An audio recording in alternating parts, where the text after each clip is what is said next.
Hi guys, today I want to express my opinion about the Secretary Generals or the President of Munich Security Conference, who was in tears while expressing his outgoing comments, and he said that the Europe and US does not any long share common values.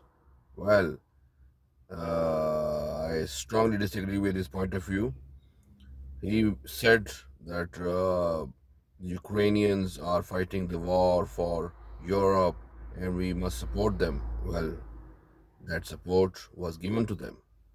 They were fighting, they were laying their lives, while the Germans, while the French, while the other countries were having a peaceful life.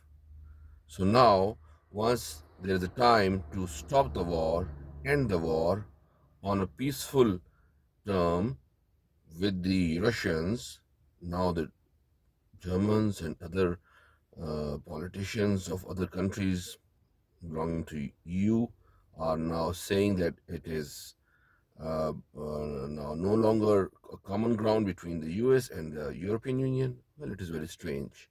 Every war has to come to an end, and that has to be on the negotiation table.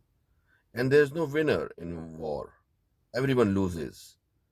Someone loses his life, someone loses his land, and I think that the Munich Security Conference failed miserably in order to bring out some sense about the ongoing conflicts around Europe.